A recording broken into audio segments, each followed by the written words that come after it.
The year 2013 will be remembered as a seminal one in terms of India's strides in the strategic environment. Our acquisition of the Vikramaditya, the C-17 Globemaster and several exercises like the Iron Fist, Indra and Shakti brought cheer and pride to us. Yet the death of our soldiers by unprovoked Pakistani firing across the LOC brought a pall of gloom. In the 10th year of the ceasefire pact with Pakistan, India's western neighbour carried out more than 200 ceasefire violations across the LOC in Poonch, Mendhar and Keran sectors. India retaliated strongly, but the firings and terrorist infiltrations continued till the end of October. One such infiltration attempt that began in late September in Keran in Kashmir lasted for 15 days with our soldiers attempting to eliminate Pakistani terrorists holed up in a ravine ahead of the LOC fence. In the Ladakh sector, our troops were engaged in a standoff with the Chinese army troops in April and May, but there were incursions by them throughout the year. June and July saw India carry out its largest rescue and relief operation, evacuating over 1 lakh people from northern Uttarakhand after huge floods followed a cloudburst. The Air Force, Army, NDRF and ITBP pressed troops and machines into service. The Army deployed 10,000 troops and set up Burma bridges at Lambagarh and Dharali.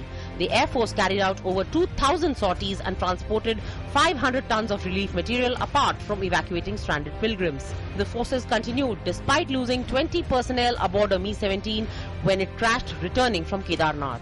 Apart from the test fires of Agni 2, Agni 3 and Agni 4 of varying ranges as well as those of the supersonic 300km range BrahMos and Prithvi 2 by the Strategic Forces Command, the DRDO tested its 5,000km plus range Agni 5 again this year in September.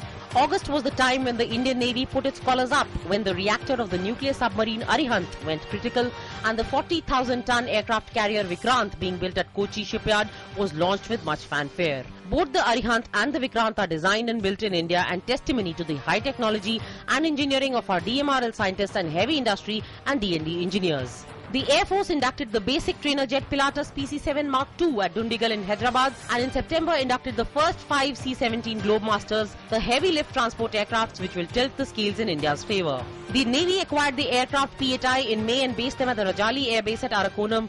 These mammoth birds will be the eye in the sky for the Navy and also the talents which will swoop on subs and surface vessels. INAS 303, the first MiG-29K squadron, was commissioned on 11th of May 2013 at the Naval Air Base Hansa in Goa. November of 2013 brought the long-awaited delivery of the 45,000-ton Vikramaditya Ni Goshkov to the Indian Navy. The aircraft carrier which will fly the MiG-29Ks, Sea Harriers, Kamovs and Dhruvs will sail to India by February next year.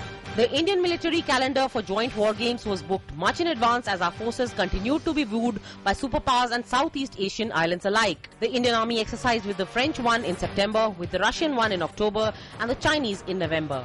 The joint counter-terror exercises gave a fillip to mutual understanding of each other's tactics and cemented the warm ties. In New Delhi, this is Nandita Dagar for DD News.